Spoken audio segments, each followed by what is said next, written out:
assistant. Have you ever thought about renting one of your properties to the elderly or maybe to the senior class? Well, today I've got my guest on here with Isabel Guerrero. We're going to be talking about how to set up a residential assisted living facility. It is an honor to hang out with her because I'm a landlord. All my homies are landlords, my mentors. We all in the business, and we're all getting older. And it's ironic because just a few months ago, my best friend actually had to go through this and place his parents in a facility, and it was actually quite interesting to see it go down. So tonight, I'm Chris Haskins. My mission is to raise your financial literacy through real estate investing and entrepreneurship. My ministry. And in doing that, I get to introduce you to some unbelievable people that I cross paths with in my journeys and my travels. And Isabel is one of the winners, one of the thought leaders, as well as practitioners of this business. And so I figured it would be really cool to bring her on to share her story, how she all got it set up, what brought her here. And what's the biggest thing is her why. I think that is all of us are looking for. Why are we doing this? Because we want to have some impact, right? Not just to make money, because real estate, Isabel, I just found out real estate is just money in, money out. Is that where you came to the conclusion before you started doing this stuff? Not, I think once I started doing it, yes, it started feeling like that. It's like it's just an exchange. Money in, money out. How much can you? It's like it's just money. Focus on that. But like I remember when I met Matt Andrews, he taught me the purpose of impact. I didn't even know what impact was Yeah. Yeah, when you're it's doing crazy. that. You gotta, once the money piece has been settled and you're making money, you start to look for something else. You're like, hey, this is cool, but what else to life is there?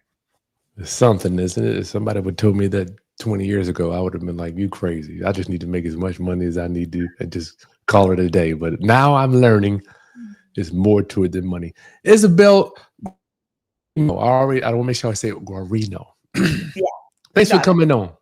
Yes, thank you for having me. I'm so excited to be back. I love chatting with your whole audience last time. So hopefully we've got a lot of good people listening today and asking questions in the chat because I know I'm going to rip through some stuff, but then I want to be able to answer any questions. So I'm Yep. excited to be here. So y'all put your name, please put your name, Dell. What's going down? What up, Dell? Ivy. Hey, how you doing? Put your name in the chat, y'all. Where you're coming in from? If it's a city that we know, or if it's a small city that we ain't never heard of, just put your state so we can kind of big you up. And from time to time, our guests have products and services that they offer. We get a small commission, but you will pay no more. And in fact, you probably pay less coming through the discount that we have set up for all of our guests. So Merry Christmas, Happy Holidays to everybody. And Isabel, let's get rocking and rolling. Give us a little bit of your background here. Let's do it. I'm going to share screen. Give me 1 second Yeah, right take your time. here. How was your day? Anything interesting happened today while you're doing that? You know what? Today is my first and only son's first birthday. So, Oh, happy birthday. yes. Are So you we working? I know, right? We had a huge party for him yesterday and it was super fun. And so today Oh my. actually like caught a cold at his birthday. So he was relaxing today. So it's no worries. I'm happy to be here with you all. He's getting a bath with daddy to make sure he's feeling better. We've got to get him back to 100%. What's his name so we can shout him out? His name is Hendrix, like Jimmy. So What? Happy birthday, yeah, Hendrix. thank you. 1 year old. Do you say 1 years old or 1 year Yes, old? I don't know. 1 year, One I think. 1 year. He Yeah. must- okay. Well, Yes. thank him for letting us borrow you for an hour or so to talk about this craziness. You know what? I love this topic and I'm excited to be here. So I will let him know. But you guys, for those of you who don't know me, I'm Isabelle Guarino. I'm really excited to be here with you all. We're going to talk all about how to start, own, and operate your own residential assisted living home, really to create purpose, like we were just talking about earlier, security, which we all need, especially in this market, and wealth, which is, what many people come to webinars or events like this to look for. So let's dive in. Let's Why? do it. Let's do it. Here we go. Why is right now the best timing for senior housing? it does not feel like good timing when we look around at a whole lot of different investment opportunities, like single family investing, right? It's really hard to cash flow on that right now with prices skyrocketing, interest rates not really coming down the way we all want them to. But when we do look at the market, we can see one trend that has been going on as long as probably most of us can remember. And that is that the baby boomers drive our economy. They hold the majority of the wealth in our country today. And the silver tsunami of seniors is coming. We cannot stop Mm. it. There are more seniors aging and needing assistance than ever before.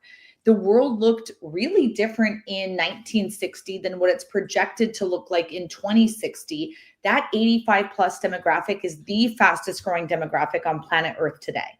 At the peak, I think there's going to be 11,500 people turning 85 every single day. Wow. And it's wild if you think about it. And we are currently in our market right now 1.3 million beds short.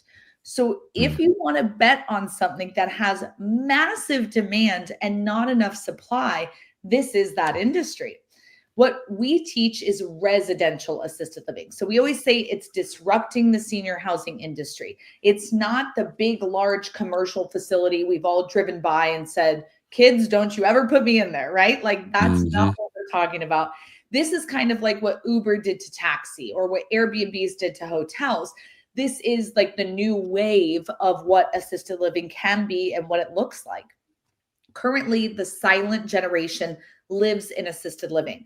There's about 47 million in that generation. And in the next 5 or 10 years, the youngest of the baby boomers, or I should say the eldest of the baby boomers, will start approaching needing assisted living. So we're not into their generation just yet, but there are 76 million in that generation.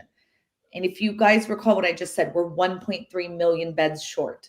So how are they going to house almost twice the amount of seniors? And we're not making enough beds. They're projecting we're only building about 70,000 beds per year. First of all, Wow. 70,000, I mean, they're preparing for something big, but maybe they're not preparing big enough. This is a huge opportunity.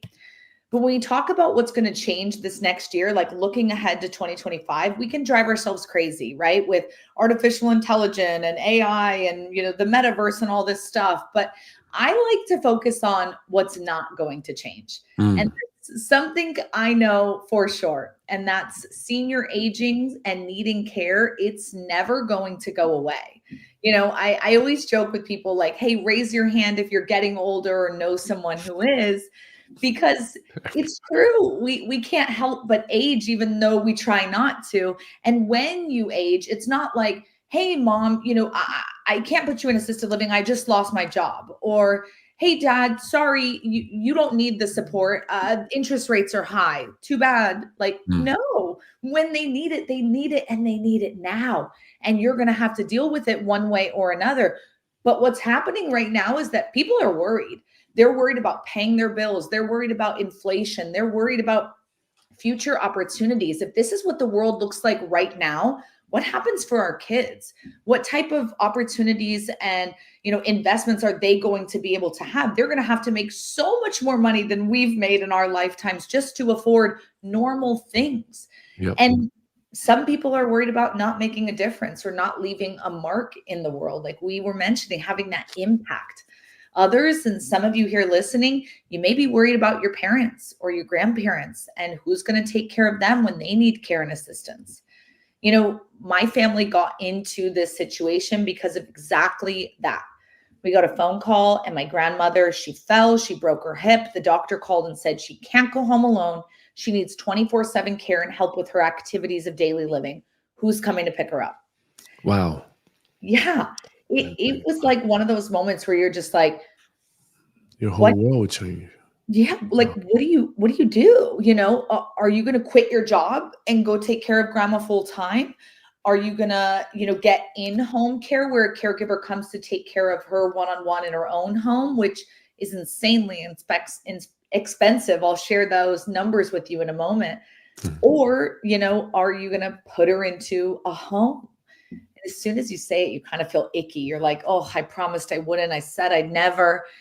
And that's exactly the scenario we found ourselves in with my beloved grandmother, Marie. And we searched and searched for a suitable facility or home for her. And every place we went into smelled worse than the next, was more expensive, waiting list, food was bad. Like, I didn't even want to leave Mm, my goldfish, let alone my beloved grandmother. It just mm, wasn't sitting right with me. So we vowed to do something better for her and find that better option. My dad, he'd been a real estate investor for over 40 years up until this point. And he was like, wait, wait, wait, wait, wait. We're going to pay 5 grand a month for her to live in one of these homes, or we could own and operate our own. She can live for free and we can cash flow. I think we need to get involved. And he always used to say this phrase, I guarantee you're going to get involved in senior housing one way or the other. He'd say, you're either going to be lying in the bed or writing the check for someone who is, mm, or you could be cash flowing, having that place and passing a legacy to your children. 10 years ago when he got started in this industry, I didn't even know what assisted living was. I learned everything from him. He became known as the godfather of residential assisted living. And when he passed in 2021, he passed his 3 cash flowing businesses on to me. And I got to pick them up with 5 hours of work a week and continue to cash flow. Now, that is a blessing. So many of you probably listening, if you are landlords, right? You have a lot of situations going on that if you passed, heaven forbid, you didn't wake up in the morning, your kids would kind of be screwed. They'd be like, what handshake deal was that? What's going on here? And things might be a little bit messy. I want to help you create cash flowing businesses that can seamlessly pass. So today we're going to share the 5 keys to success in residential assisted living. And for those of you who just want to stay on the landlord side, we'll talk about how you can do that by becoming a preferred real estate provider. Who am I and why should you listen to me? I'm the COO of Residential Assisted Living Academy. I own and operate 3 care homes myself here in Arizona. I'm the lead educator at the Residential Assisted Living Academy. And I've been working hard over the last couple of years, building 8 different companies, hosting 2 podcasts, writing 2 books. I just absolutely love this industry and love being able to share with others how they can get involved in it too. I mentioned that I learned everything I know about this from my father. He was my best friend, my mentor. I mean, he was the OG in this game. But he had been featured in magazines, newspapers, TV shows, articles, all sorts of stuff on this topic of assisted living. But what mm. meant the most to me was when Robert Kiyosaki pointed at him from across the room and was like, "Hey, you're the assisted living guy." And he ran over to my dad and he's like, my wife, Kim, she wants to start investing in this because I'm getting old and she doesn't want to take care of me. So you got to teach me everything. And if you've ever met Robert, like him or hate him, that's fine. But although he's an amazing teacher, he's also one of the most coachable students that I've ever met. Him and my dad worked side by side to help him open his $100 million facility down the road from me in Scottsdale, Arizona, right here. Now, you do not have to invest $100 million, right? That's how he likes to play the game. We all know his book, Rich Dad, Poor Dad, about getting out of the rat race. But today is about you, not him. How much do you need every single month to cover your monthly personal expenses? I mean, if you think about it and tally it up, right? The house, the car, the kids, the food, the fun, like all in, if you just had this check coming in every single month, you could spend time with who you want, donate to what you want, live where you want, invest in what you want. Got that number? I saw where you guys are all living. So this number may vary for some of you who are in more expensive places, but the average response that I get is about $10,000 a month. And if you need more than this, if you need 2 times this or 3 times this, that's a-okay. Because just one residential assisted living home can get you to that number. And that is a beautiful thing when you're used to having hundreds of properties or thousands of doors. But why would you want to get involved in this? I'll tell you why we did. I saw the unstoppable silver tsunami of seniors. I saw a trend where the supply and demand did not match. And I said, this doesn't make sense. And this is going to be an opportunity. I also looked at it and said, what's something that we want to invest in that we know is going to work for the next 20 years? It has that longevity so that I don't have to always be searching for what's next? What's next? How can I cash flow here? How can I do this? No, we can do something that we can just stay in for pretty much the rest of my working career. That'd be amazing. And I also started to realize the inevitability of it all. And if I'm going to get involved one way or another, I'd rather choose how I want to get involved instead of being thrust into it, having to pay for a loved one. I'm not the only one getting involved. Meg the Stallion went back to Texas Southern University to learn how to open an assisted living facility. Why is a rapper getting involved in senior housing? Mm. You tell me. Maybe she sees what's going on. Tyler Perry launched a TV show called Assisted Living. He knows that this is going to be a topic in the American household, and he wants to get ahead of the curve and be a part of that conversation in the American family. I think that's pretty cool. Jimmy Buffett opened Margaritaville themed retirement communities. I mean, I'm not the biggest fan, but heck yes, I would like to go sip a margarita until my last days. That sounds like a whole lot of fun. And Lamar Odom recently opened an assisted living facility for his own grandmother. People are starting to catch on. They're starting to see this need and get involved. But let's talk about the different options for single family home investing. Obviously, you can do a fix and flip. You buy a home, you rent out, you sell it, you make that money one time. Maybe it's 20 to 100K, but it's not cash flow, it's cash now. Because as soon as you sell it, you're out of the job and you've got to go get another one and do it again, and another one and do it again. And that sure looks like the rat race to me. You may be going 3 to 5 months with no paycheck easily in this opportunity. And if you're okay with that, that's on you, right? Rental homes, single family rentals, this is cash flow, but at a couple $100 a month, it's probably not going to get you to your freedom number with just one home. You're going to need multiple homes, and each home comes with tenants, toilets, potentially unpaid rent, and drama. Right? You've got an AC or a roof or a floor that, breaks or gets flooded or whatever the case. And there goes your profit for the entire year. It can be really backbreaking work to do that. And I know a lot of people love that. And if you love it, more power to you. But if you want something that's a little bit, I'm not going to say easier, but it's just a different sense in that it's one home instead of having to deal with so many, right? Group homes. Some of you here, you really have a heart for those who have clean, sober recovery needs, developmentally disabled adults, battered women, foster kids who've aged out of the system, whatever it may be. If that is what your heart is calling you to, I highly encourage you to go that route. You can make $1,000 a month or more on just one home. Airbnbs. Listen, I love to stay in them, but I do not think that they're a good investment. You've got companies like Marriott coming in, buying up entire neighborhoods, turning them into Airbnbs. They And used to be. They used to be super hot. they used to 100%. I think if this was 20 years ago, I would be all about that. I'd be like, that's when it was. But I think their wave already crashed, Mhm. and now it's on the out. You've got cities like Scottsdale, Nashville, Honolulu, Atlanta trying to shut down the Airbnb Virginia home Beach. Yep, right here.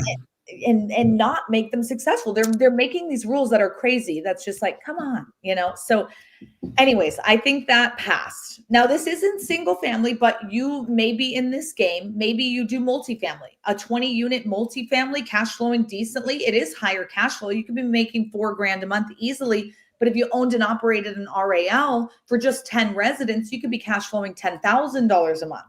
If you had one property and you had to decide what to do with it, to me, it makes a whole lot of sense to go that direction. But Proverbs says, he who doesn't look ahead remains behind. Wealthy people look at crisis and see opportunity. And if you don't call yourself wealthy or feel like you're in that category yet, then I'm going to highly encourage that you start to at least try to view the world the way they're viewing it. Think the way they're thinking, because I think opportunities will start to come to you. This could be the biggest opportunity of your lifetime. I talked about in-home care and how there's a cost to that, and it can be very, very expensive. So let me break it down. The average cost of in-home care, if you want to stay at home and have a caregiver come take care of you, it's $33 an hour. So if you need 24/7 care times 30 days in a month, that is almost $24,000 a month for just your care. Not food, electricity, cable, activities, anything else, right? Just care. Most Americans cannot afford this. And rightfully so, right? So, assisted living, the cost in our country today, right now, average cost is $5,350 per resident per month. Now, this includes our friends who are on government funding as well as our private pay friends. I focus only on private pay assisted livings, and hopefully you will soon too. But it brings us to an average of 5,350. So if you have a loved one and you're like, whoa, that's cheap. I'm paying $8, $9, $10,000 a month. I hear that every day. That's probably because you're in the private pay category. So it can range. What we're talking about with assisted living is residential assisted living. It's simply a group home for seniors that provides assistance with the residents' ADLs, activities of daily living, everything you do from the moment you get up out of bed to the moment you go to bed at night, including bathing, brushing your teeth, brushing your hair, eating, toileting, walking, all of those different things. It is not a Brookdale, a Sunrise, an Atria with long hallways and impersonal staff where your loved one is just a number. That's not what we're doing. But we're also not doing Golden Girls, right? For mature women who live in a home, who need minor help with landscaping or changing a light bulb. We see those 65 plus communities being built all over, and that's not what we're focused on. Although those look fun with all the pickleball courts and stuff going on, but we're focused on residential homes. These are photos of my care homes in a residential setting, a single family home. Next door is mom, dad, 2 kids, and a dog, right? But this home, we've got 10 seniors living in there. Think 300 to 500 square feet per resident. That's a good rule of thumb. So this home in particular is right about 3,000. It's almost 3,400 square feet right there. This home's a little bit larger, but still housing 10 residents. These homes are in nice parts of town. They're getting great appreciation all the while as I'm holding this investment over the last 14 years. We've now owned these homes that long. So that's an amazing thing for you. You're going to buy something and hold it for a long time and be cash flowing all the while. You don't have to just wait that whole time. Typically, they're single level, although you can do multiple level. You need to add a chairlift or a residential elevator. A residential elevator will run you about $30,000 to $50,000, depending on how many floors it services. Inside, the floors are smooth and clean. The furniture is age appropriate. In the bedrooms, there's beds, dressers, nightstands, or tables, just like you or I may have in our own bedrooms. And the bathrooms, they're senior safe with ramps, guardrails, and handrails. Doesn't have to be ADA compliant, but you want it as close to that as possible. Who's living in the home? None other than our adorable seniors just living out their golden years. I love this photo because you can see the caregiver and she's sitting and enjoying the celebration with the seniors. And to me, this is just the best because in a large community, in a big box facility, you'll probably never see a scene like this. And it's not because those caregivers don't care and ours magically do. It's because ratios. In a large facility, there's about 30 seniors to 1 caregiver. And in our homes, we recommend a 4-to-1 or 5-to-1 ratio. If you are getting paid the same as a caregiver, which environment do you want to work in? Right? Everyone's going to want to choose the smaller one because you're actually able to do the job that you signed up for. Caregiving is a tough job. You could work at Chick-fil-A or In-N-Out and probably be making very similar wage. You do this because you care, because you love the seniors, because you want to give them the quality of life that they deserve. And when you go get hired in a big box and 30-to-1, it's constant call bells ringing and you can't even do what you're there to do. And that's when we see abuse and neglect and all of these things start happening. And many times it's not the caregiver's fault. It's because the system is set up to fail them.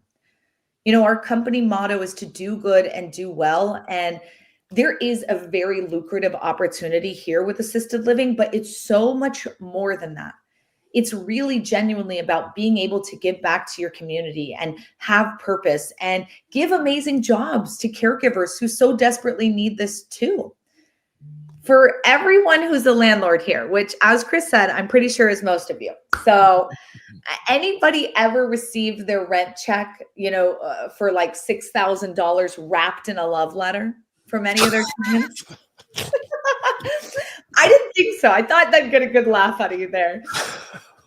You know, Negative. negative. There you go. In residential assisted living, you guys, the families are grateful. They're thanking you. They're saying, I'm so happy I'm able to be a daughter or son once again. Thank you for loving my mom. Thank you for caring for my dad with a big fat check wrapped inside that love letter. It's unheard of. It's not like any other form of real estate, but you have to ask yourself, what do you really want?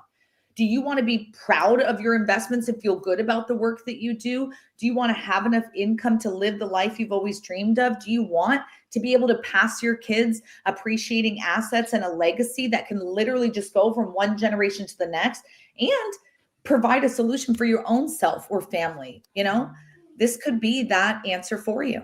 The facts and statistics are there's 76 million baby boomers and 10,000 people turn 65 every single day right now. But 4,000 people are turning 85, right? And 90% of these seniors, they don't want to go to assisted living. They want to stay in their own home, right? Most people, when you ask them, would you rather stay at your house or go to assisted living? They're going to say, no, I want to stay at home. The reality is 70% will need daily care for an average of 3.5 years. It doesn't really matter if they don't want to go, they're going to need to. My crystal ball says they're going to need housing and assistance. Now, there's a lot of misconceptions in this industry. So I want to address these here with you guys today. Like, are you going to have to work in the home? And the answer is no. I do not work in my home, nor do I show you how to work in a home. If you want to do that, you can go become a licensed caregiver or licensed administrator. Not what I show you how to do. I show you how to sit in the owner's box, working on, not in your business. And to me, that's a beautiful thing, getting down to 5 hours a week, working on one care home, cash flowing. Now, someone has to work in the home. You still have to hire the licensed people to do that, but you don't have to be the one who does it. Liability. I'm sure someone's thinking this. Oh my goodness, isn't it going to be through the roof? Nope. It's about $2 to $3 per day per resident. It's a line item with 10 residents, $900 a month. Definitely something you want, definitely something you need, but nothing to break the bank over. You can't find good employees. Ooh, these are fighting words. We just talked about the caregiver experience and the ratios, how they're set up to fail those caregivers. I think that already instills a little bit more loyalty because they'd rather have your job than the other job out there. But I also just want to call it what it is. Sometimes when people are saying, I can never find good employees and these people don't work hard and pause. Are you being a good employer? Are you appreciating your staff, loving on them, thanking them, paying them fairly, giving them, good treatment and good wages? If you are, guaranteed they will start acting better. Because for me, it's much less as an owner operator about my impact on the seniors. The number one priority for me as an owner is treating my staff well. Because if I treat them well, they will in turn treat my seniors well.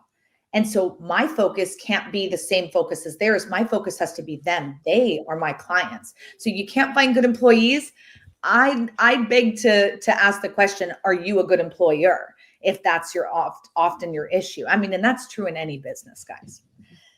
Do you need medical experience? Listen, you do not. But if you are on tonight and you are a medical professional or you're married to one, right? A doctor, a nurse, and some form of medical professional, amazing. That's a feather in your cap. And you can market your home that way as doctor owned or nurse owned, and it can add to your bottom line. Not something you need, but if you have it, let's utilize it. And HOA won't let me do this.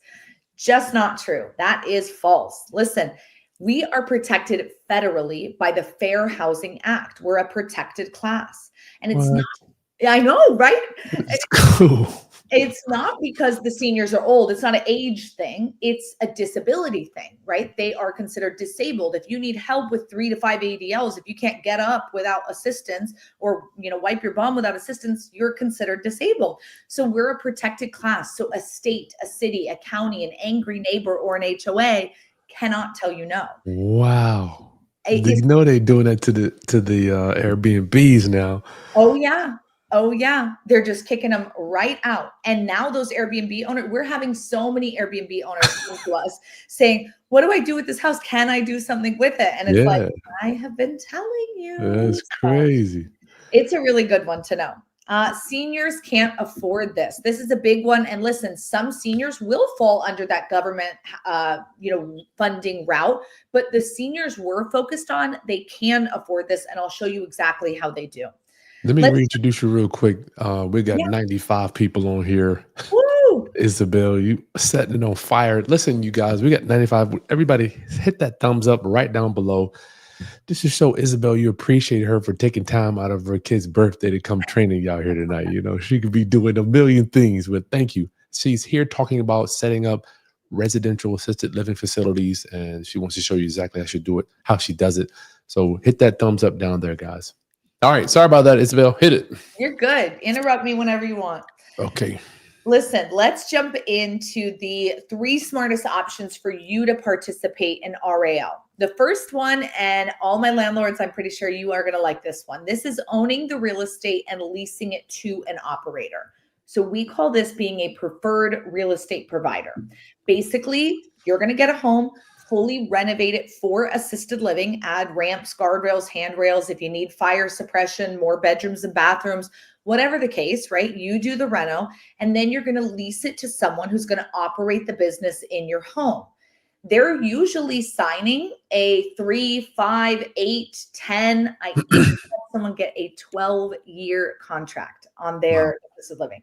So this is something that once they're moving in, you're able to charge up to twice the fair market rent. The reason you're able to charge it is because it's not just a regular home. You've done all the hard work and labor of getting it up and ready to go, right? You've done the reno. So they're paying you for that, for the convenience. Think of it as a convenience fee.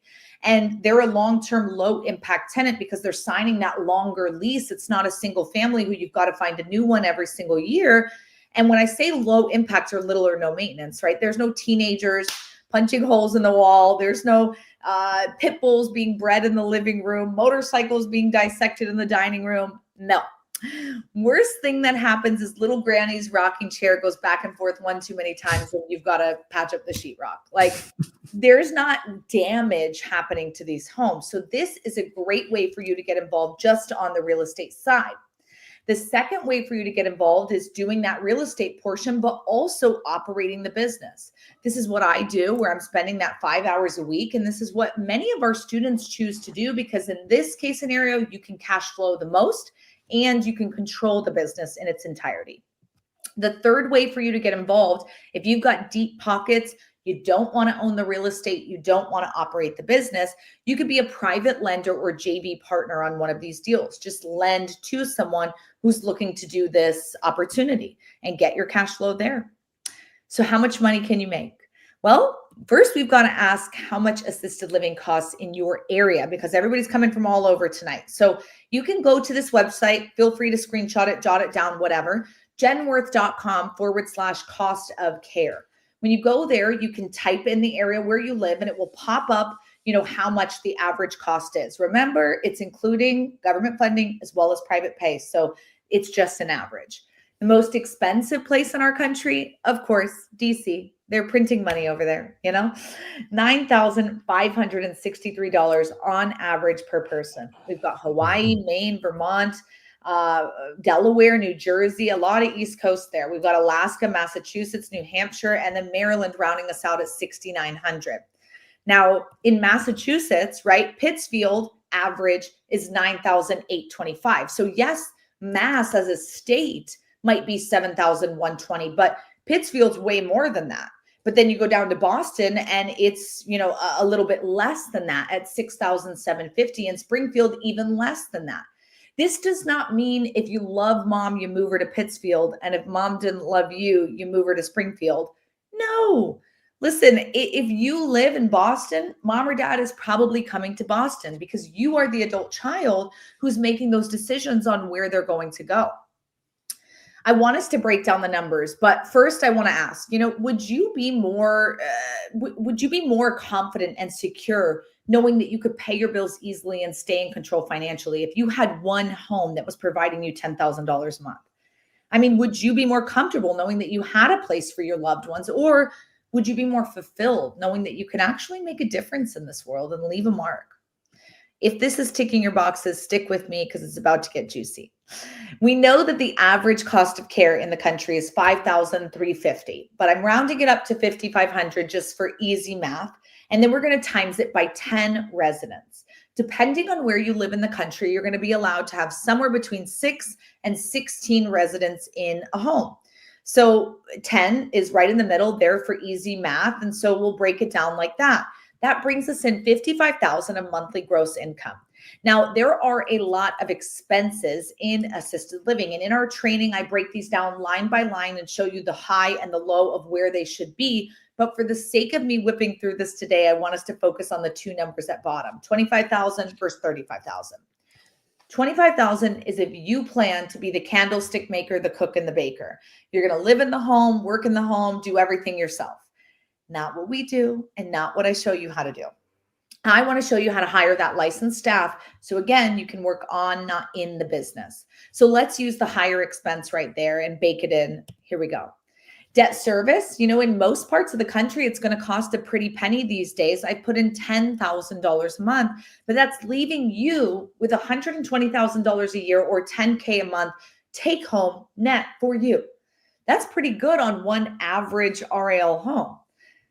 But I got to say, guys, I don't know where you are right now. What are you going to say, Chris?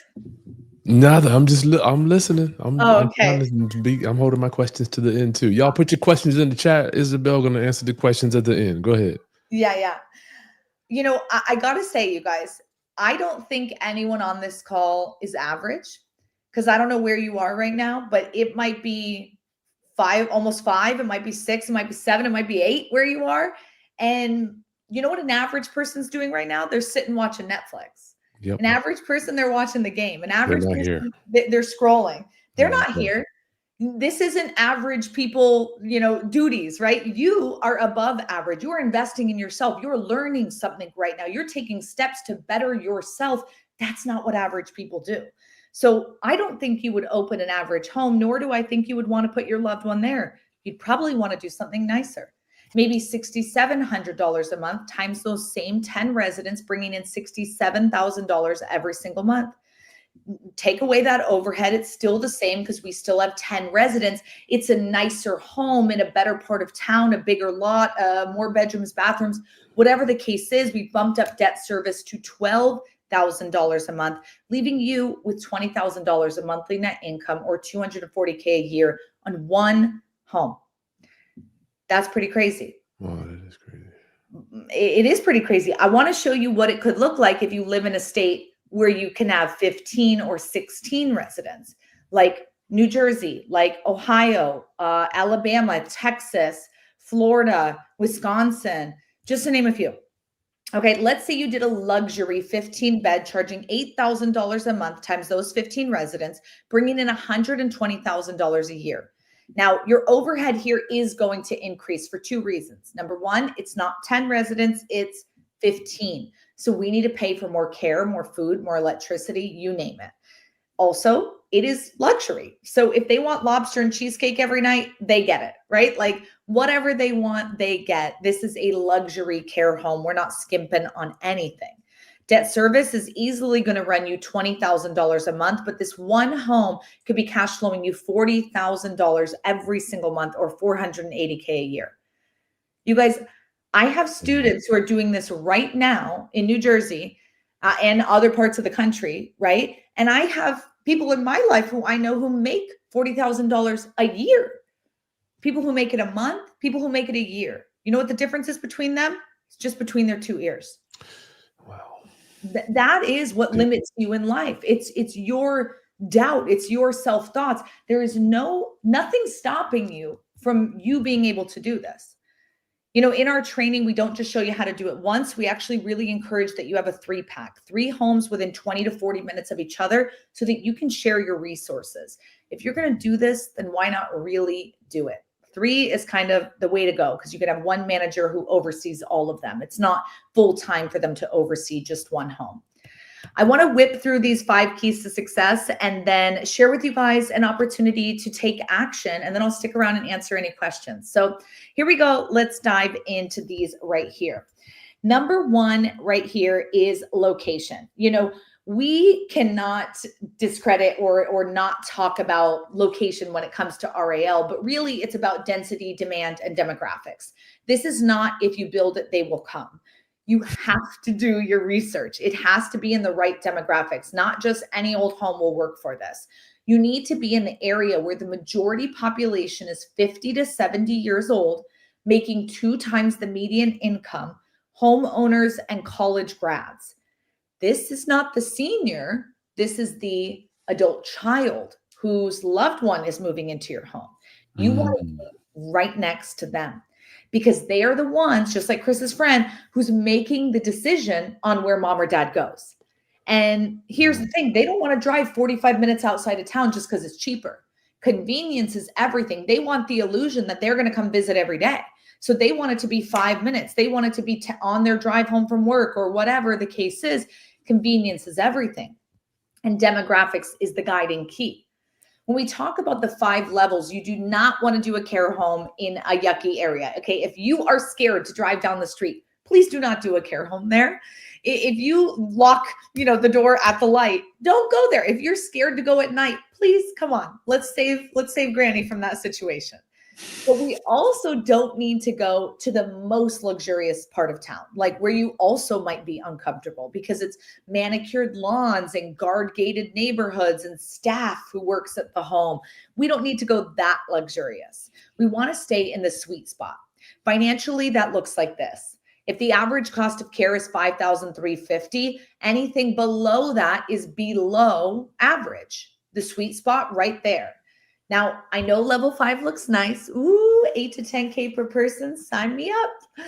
But look at the shape of the chart. It gets smaller at the top for a reason. There's less people who can afford that. And if you can't afford that, you might be able to afford in-home care. And now that's a whole nother ballgame. Donald and Talinda, they came to our training, but before they even came, we gave them access to the profitability calculator to show them really how to run numbers and see if a deal was good or bad so that they could move on it quickly, so that they knew what action steps to take. And they said, thank you to the RL Academy. It's been amazing, the education we've received from you guys. We wouldn't have been able to make this journey without you. They opened a 12-bed memory care home out in Kansas City, and I could not be more proud of them and their success. Number 2 is your team. In other forms of real estate, you can DIY until the day you DIE. You can just do everything on your own. You're the landscaper, you're the handyman, you're this, you're that. Okay, no, not with RAL. You are not it. You have to build your team, or else you're going to get sucked into this as a full-time job. You'll meet other people who are in this industry who say, oh, she's lying. You have to be hands-on. No, you don't. I own the same care homes that they do. It is a choice. They are choosing to do that because they're not doing this step. They're not building the team. The reason I can be hands-off is because my licensed administrator, I trained her, just like I show you how to train your staff, how to run the business without me being there, how to make decisions without me being there. If a caregiver calls off, guess what? I don't hear about it. That is amazing. Because first of all, why would they call me? I'm not even licensed to be a caregiver. I can't fill the shift. So what help am I? They're going to either find another caregiver to fill the shift or call the administrator and she will find someone else or do the shift herself. They don't need to call me because I'm useless to them in that case. That's why I want you to learn the system to work on, not in it, or else you'll get sucked in. Barrington and Nellie out in New York, they said, we took the Rala course. We now have a 20-bed RAL home up and running in New York. Thank you for the support, encouragement, and resources along the way. Y'all are truly the best of the best in the business. I loved working with them because their passion for helping seniors just oozed out of them. And it was so much fun to see that come to life. Number 3, the residents. The resident is actually not your client. And I've mentioned who your client is. So I wonder if anybody's been tracking, right? If it's not the senior, it's typically daughter Judy, right? I'm not sexist. It could be son Bob, but typically it is an adult female daughter, who's kind of the one that everyone's relying on. They're usually in that, 60s to 70s-ish age, and their loved one needs this assistance. That's who's coming to you. But the reason I bring this up is because if you market to the senior, You are wasting all of your marketing dollars. I told you earlier that 90% of seniors don't want to move into assisted living.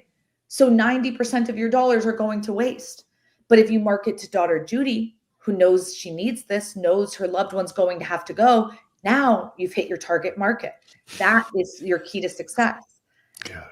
You know, Ben out in Oklahoma, he said, resources, resources, resources. REL Academy was hugely helpful in getting our home up and running. And one of those key pieces was the resources that they offered, which are second to none.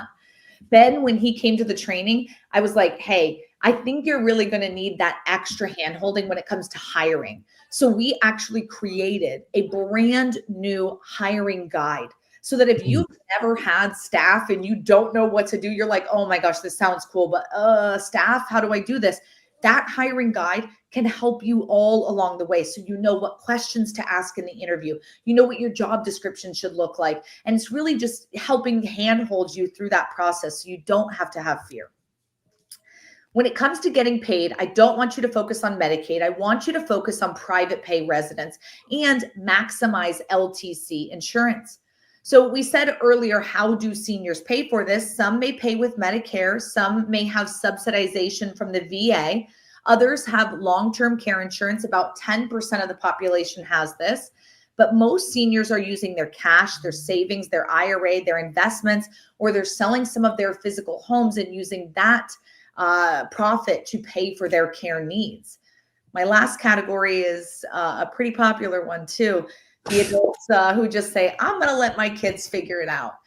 If that is your loved one, please, I urge you to make a plan. You know, when we talk about long-term care insurance, when I met Walt, he'd been in the industry for over 15 years. And we were like, hey, come to the training. You know better than us. You teach us what we're doing wrong. And he said, I have been in the business for over 15 years. And in the 3-day class, I learned how I was leaving over $15,000 a month on the table, over $2 million during those 15 years. Ouch. Wow. I felt sick to my stomach, but grateful to find out too. What he didn't know was how to properly build long-term care insurance companies. And that's something we cover in our training. So if you are in this industry or know someone who is, who's not cash flowing the way I've been talking about, maybe it's time for you to come to the training and bring them with you. I want to talk through systems really quickly. Systems save you time, energy, and money. That's how I think of systems, right? If you are type A like me, then you know systems are critical for success and they're the way that you can grow and scale quickly.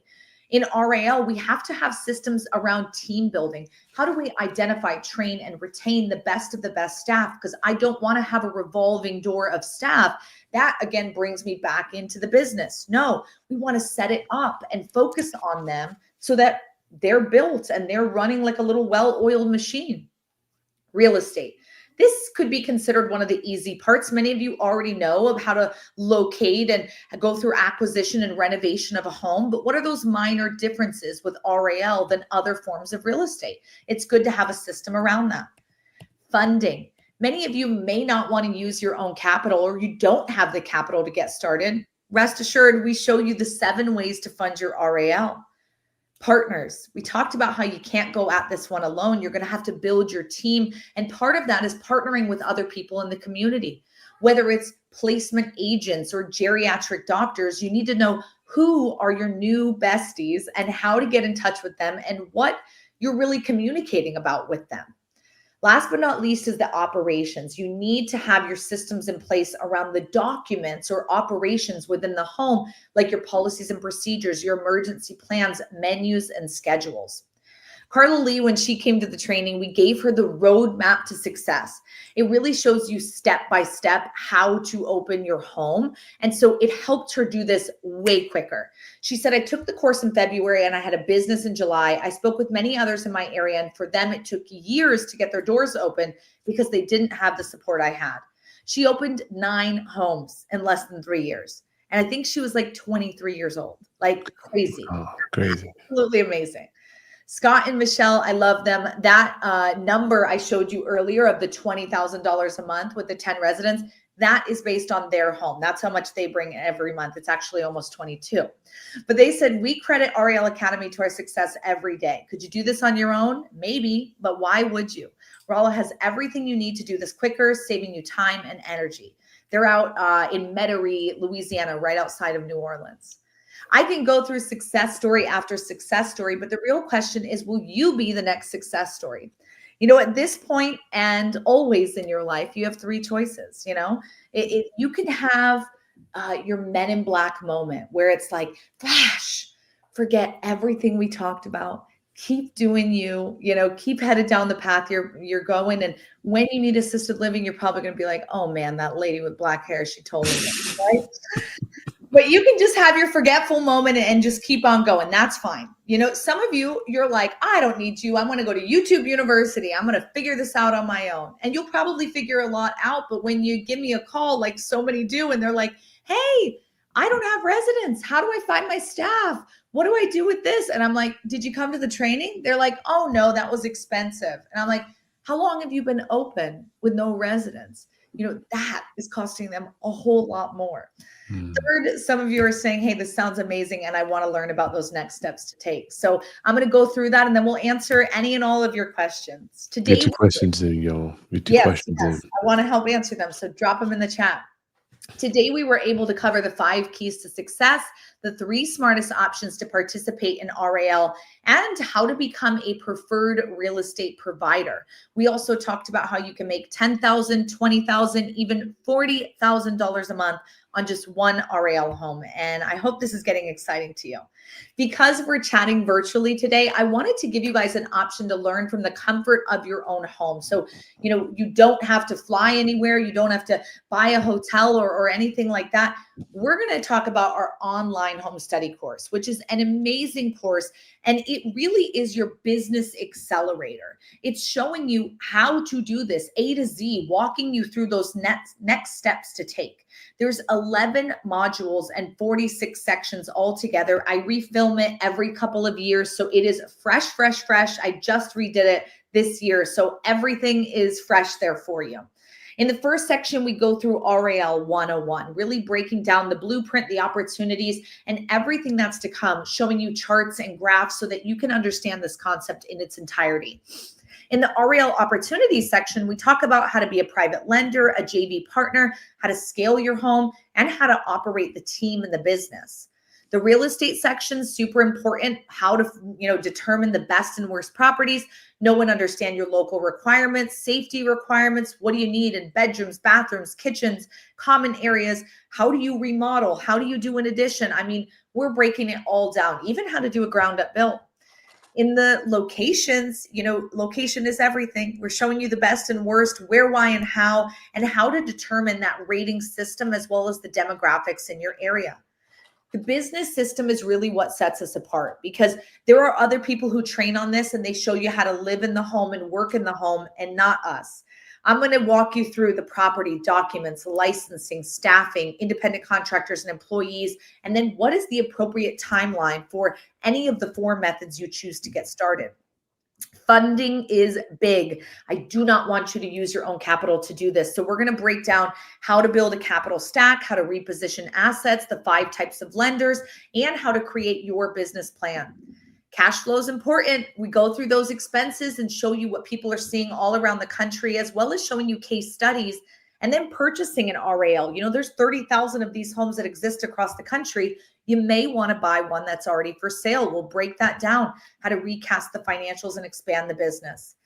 Marketing is going to be the make or break. We've already talked about this. So marketing is huge. We cover it in its full own section. And then operations, the documents you need in the home, the systems, your team, what's the pros and cons of taking one over versus starting from scratch. With 10 years in this industry, we finished the course by giving you a ton of resources. Every day I get people who reach out to me and they say, hey, I want to be in contact with your students. And I'm like, great, give them a discount and then I'll get you in contact. We have curated literally hundreds of companies that you'll be using in your care home already, but because you'll be a student with us, they'll give you discounts. And that is a really cool thing. So we give you that group purchasing power, all those discounts, and a free membership to our RAL National Association. If you want to take action, typically this course, $14.97 for everyone on this call right now. who wants to take action, it is only $997. You got to go to RALAHSC.com. Chris, how long do we say we're going to run this? Because I want to make sure people take action. Yes, I twisted their arm and I have been talking to them for weeks about this. So this is the holiday special, y'all. And y'all don't know this, but this lady has a whole team, like a marketing. It's not just her like doing this stuff. I talked to several different people about this. Yeah. And they have an entire staff and setting up all this stuff. So if you want to get started right now, this is a no-brainer for me. And I see people asking questions about what I'm doing. We'll get to that in a minute too. But Isabelle, the Christmas holiday special only is what your team had told me. So we're gonna run this to the end of the year, guys. And the link Okay. is in the video right below. Yeah. So you can go right there, hit it. Yep. You got to use that promo code roundup. And everyone who does use that promo code, I'm actually going to give you guys some bonuses. I know I Oh, mentioned that Carla Lee used the roadmap to success, and that really helped her. And so I want to give that to you guys as a gift for taking action and purchasing that online home study course. And this roadmap will give it to you, and it will show you step by step what to do. So when you finish the course comes with Q&A. I log in every morning and I answer your questions. It's video modules. There's transcripts and quizzes to help you kind of go along so you're not losing track. But that roadmap to success, when you're done, it really helps give you that, like, okay, I do this, then this, then this. And it's that, follow along path for you. I also sweet. want to give you guys the profitability calculator because this will speed you up. I know when you're looking at deals, you want to be able to quickly determine, hey, will this work or not? And this calculator shows you exactly how to do that. So for everyone who takes action, that is a bonus for you as well. And then the Mhm. final one right here that we created from, Ben out in Oklahoma, his questions on hiring. It's a hiring guide for that RAL administrator. This is huge. If you are nervous at all about staffing, this will save the day, as well as obviously getting educated with the online home study course. But if you had one home cash flowing you $10,000 a month, would you be more confident and secure knowing you could pay your bills easily and stay in control financially? Like this is so worth it. You're able to actually do something, take action, and open a home that sets you up for life. So I want Thank to you for say thank sharing you that. guys for letting me jump on, and hopefully we do have some questions. Yeah, I got a ton of I'm here questions. for whatever you need, Chris. Got a ton of questions. Listen, y'all, this is the Christmas holiday special. I got my block party going right now. There's a link right in the video description, or you go to RALAHSC.com. I know some of my homies on other platforms watching right now, but there's a link right below. You can click it, use the code ROUNDUP. You're gonna get $500 off, and this will go away, and you can't get it nowhere else. He's doing it for my people only. Yeah. Isabelle, thank you for doing this for us. Yes. Thanks for having me on. Let's do this, y'all. So people want to know about me. I see somebody asking about me. Isabelle, I'm gonna be honest with you. I always am. Yes. I fall in the, what did you call it? Preferred category? Oh, Preferred, what was it preferred called? real estate provider. Yeah. That's where I fall. I'm like, and I'm not trying to say, my mentor says, Chris, he always tells me, there's a million ways to make $1 million. Choose one. Like, focus on what you're good at. Right. So Yep. I heard you say it earlier. I'm good at locating motivated sellers, acquiring real estate. So I do have one. That's why I'm trying to learn more. And she Yeah. pays way above the rent. She pays, and you know what? Guess what day she pays every month? What day? On the first. Because I she's have got that money to pay you. Yo, I have never. I moved her in. In fact, we haven't talked, but I moved her in the exact. I met you when I first met you. I moved her in. I'm like, okay, is this gonna work? Yeah. First of the month, every month. I have not heard a peep out of this lady. Right? Yeah, I Wow. don't know. I don't know exactly her thing, and I don't know. Yeah. She hadn't really shared all of it with me yet, but I do have. I've got one. I'm trying to do better, y'all. That's why I've got Isabelle here trying to learn as well. Yes.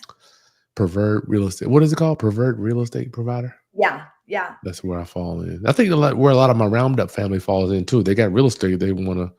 You Yep. could partner with other people. I'm firmly, as I'm getting older, I'm like, dude, I do not have to run the whole show. I love partnering. I heard you say partnering with other people that are already doing it. Yeah. 100%. Let's see. We got so many comments. Y'all put your names in, put your questions in the chat. One I of see the a question here. Go ahead. You want, well, I try to, if I go to the bottom, then I never get to the top. I So know it's so hard on this. I'm seeing one. go ahead. Somebody commented for lazy travelers, and they said, "What are the best states for assisted living?" Oh, okay. Let me see if I can find it. Go That ahead. is that's a great question because it's hard to say what are the best or worst states, but here's what I will tell you is that some states like in Arizona, Florida, Maryland, Wisconsin, the rules are very clearly laid out. Those, for some reason, those are popular places for assisted living. So there's a lot more of them. So it may be easier to get it up and running. Like a lot of people think that they're like, oh, I'll just go to Arizona, I'll go to Florida where all the seniors live. Mhm. Okay, it may be easier to get it up and running, but one of my care homes is on a road that has 20 homes on the street. And of those 20 homes, 8 are care homes. 8. Wow. So it's easier to get it up and running, but that also means that a lot of people do it. And so your competition is more steep. Now, I still have a waiting list at that home. It's not that we're oversaturated. That's not what I'm saying. But you go to a place like Rhode Island, Connecticut, Vermont, New Hampshire, where our students were the first care homes in the entire state. Wow. And they have a waiting list out the wazoo. Their rates are astronomical, and people are begging them to open more homes. It Mm, was very difficult to get it up and running because there's a lot more hoops to jump through, and they've got to educate the market. But once they're open, it's like, amazing, beautiful. mm, So you really need to decide to live where you want and invest where makes sense. You don't have to do this where you live. 31% of care home owners are remote owners, mhm. but there are states that may be easier because the rules are already laid out there, but they're going to be harder in regards to marketing long term. Got it. Lump Lump says, how do you find and keep great nurses as they don't get paid enough? I don't know. Yeah, we don't actually have nurses in assisted living. It is licensed administrator and then licensed caregivers. But I agree with you that licensed caregivers do not get paid enough, right? So the average rate, just so you guys know, in our country is minimum wage plus a couple dollars an hour. Wow. It's low. It is really low. So it is tough. And that's where we talked about the loyalty and how you treat them and the opportunity that you're providing. It really is better. But if you can pay them an extra dollar more an They hour, love you. it goes a long way. It They love really does. So providing them a good job and paying them better is what you can do to make those margins work. I'm sure they love you. Miss Pulliam. Hey, where you calling from, Miss Pulliam? How many beds can go in one room and are there laws for opening varied state to state? I think you covered that. Yes. So every state has different rules and regulations. We teach a national standard because although there may be minor nuances, it's pretty much the same rules all across. So, yes, they vary, but it's pretty generic in one sense. How many beds in one room? We highly recommend private bedrooms and private bathrooms. They do not want to share. You have to think if they're moving from their whole own physical home to a Yeah. shared space, Then and they paying.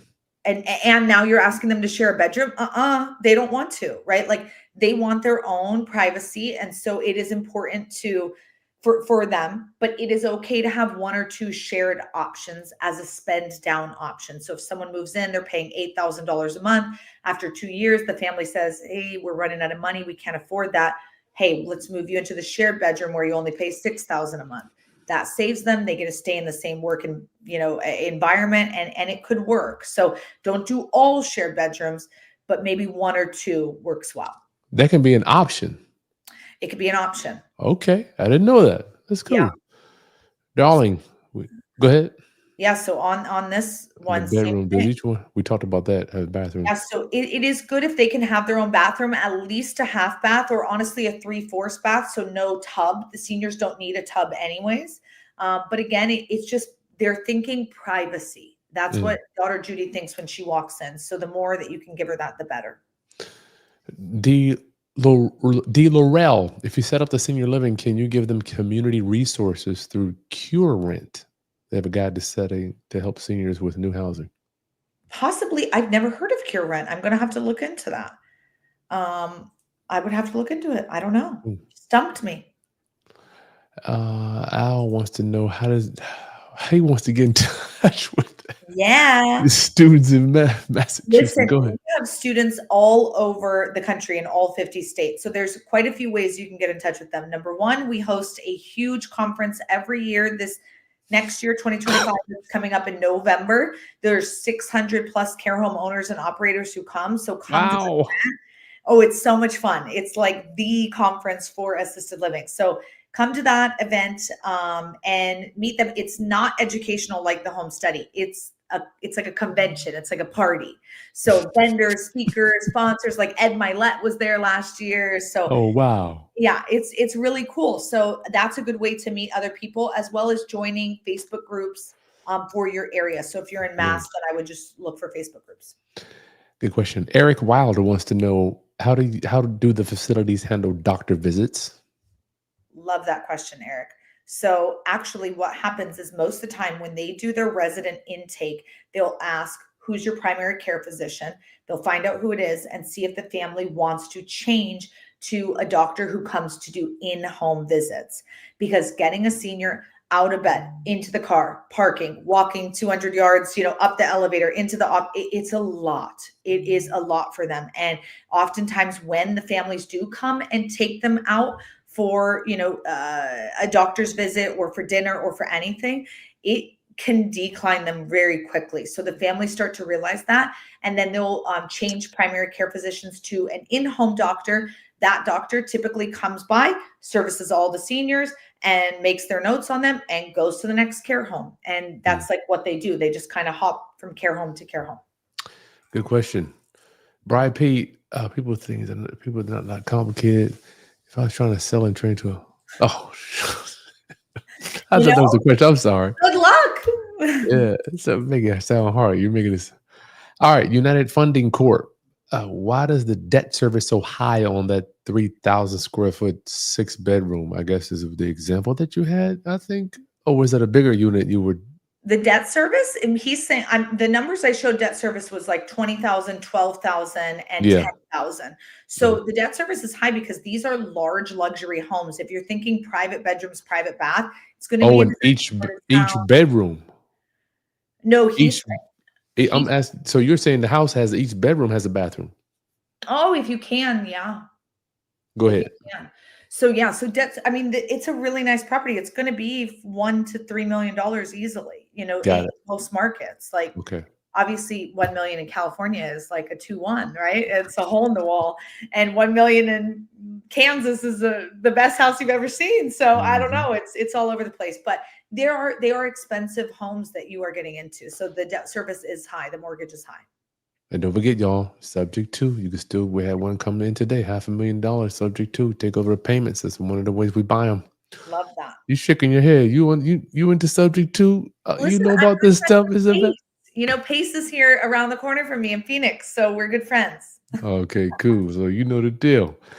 CJ, for example, 10 clients, how many beds in one bedroom, or was that multiple operators with 10 clients? So no, Multiple properties. no. So 10. So my homes that are 10 residents in them, they're 10 bed, 10 bath homes. They didn't start that way. One started as a 6-5, and we converted it to become a 10-10.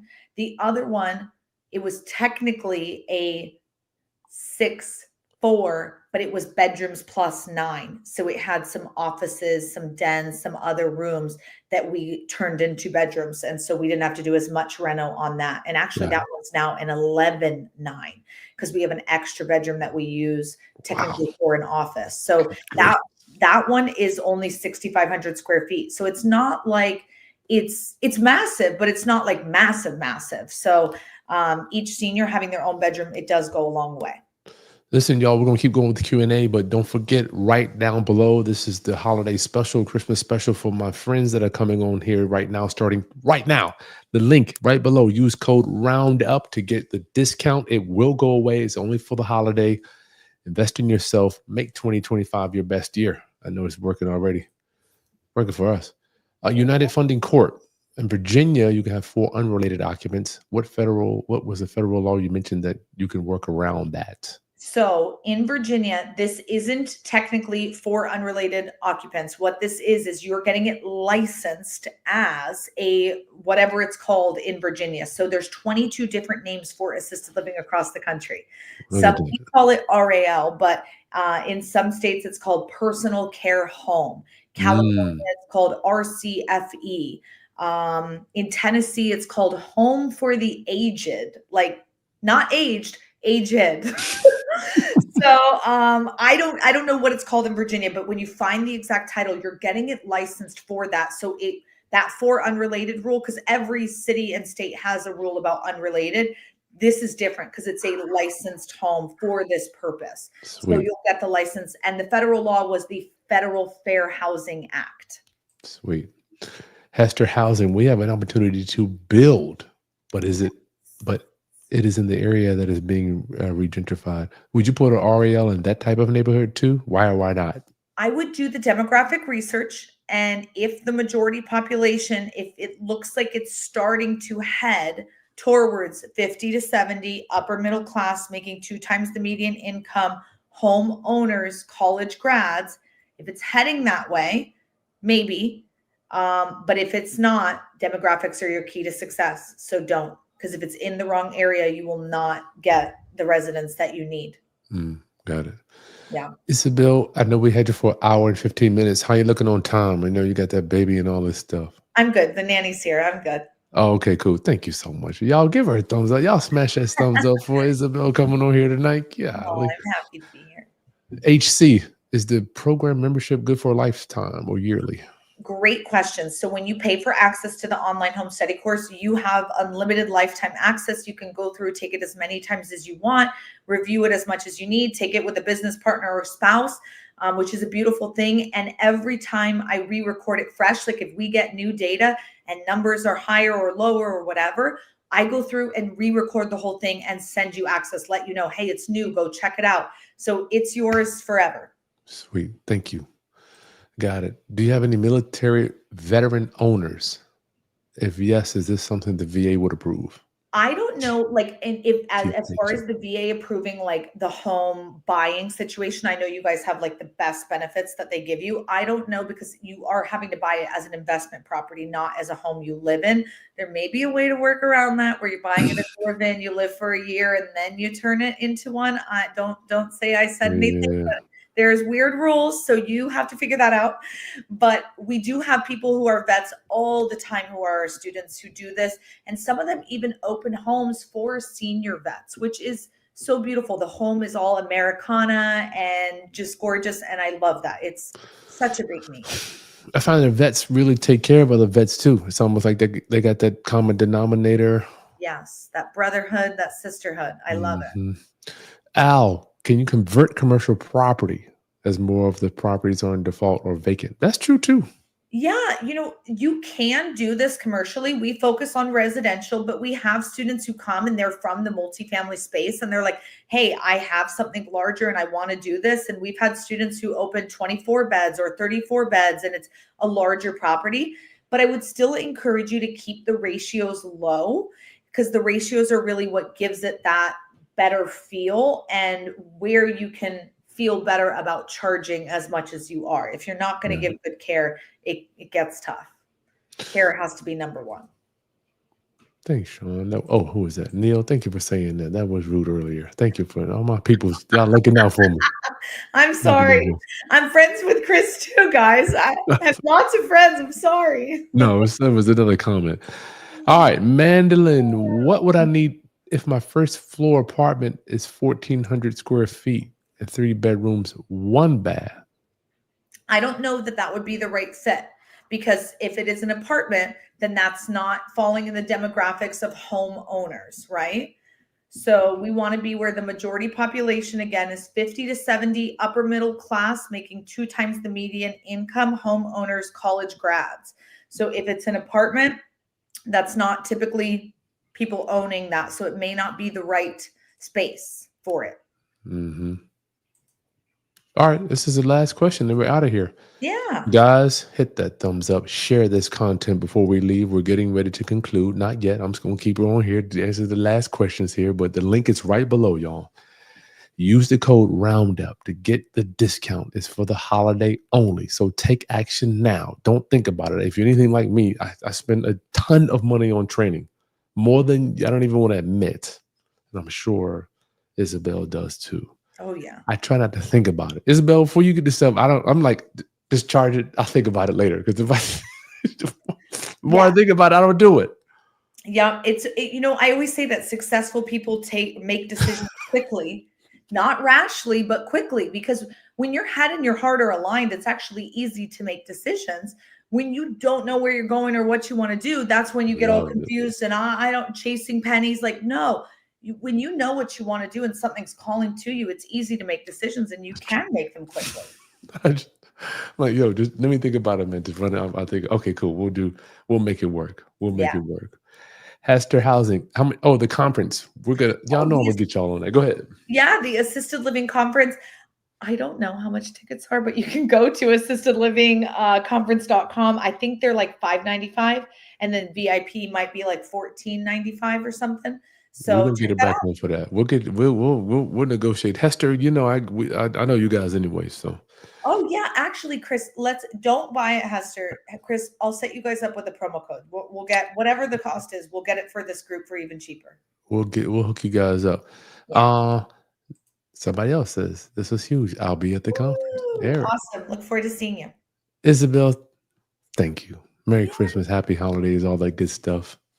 It's an honor hanging out with you. If any final thoughts that you want to give, most of my people here, we're on the investor side, and I don't want them to think that, obviously we've taken years to understand the sport of acquisition and finance, getting the property. I just don't want them to think that they have to be the person running the entire show. I Yes. mean, there's several. I like the when you had several options for them to get inside. They don't have to run all of it. They can partner up if they want to. Yes. Correct. It's just such a big industry and there's so much need. I highly encourage everybody here. If this isn't calling to you, that's fine. Do something to get involved with senior housing somehow, some way, because the seniors need us. There is not enough good care out there, and all Man, of us are going to be seniors one day. So do it that's for your crazy. future self. And our company motto is to do good and do well. So I'll leave you guys with that tonight. Find a way to cash flow that also checks that heart checkbox. Got it. Got it. Thank you so much. Y'all share this content with somebody else that's trying to understand whether to get into business. And you don't even have to own the real estate. I see people running, and you got people that are running a business within the real estate. So you don't even got to own the real estate to do that. That's really cool. And y'all, use the code Roundup. Don't think about it. Get started. Think about your 2025. What are you going to do differently next year? I have to ask myself that right now. So successful people, what are we doing? We're planning right now for 2025. This is what I'm doing. I'm sure Isabel's doing the exact same thing. What are we doing you already talking about November. Good gracious. I ain't that far in. Yes. All right. Roundup. I'll see you tomorrow. Thanks for your time. Peace. Thanks, guys.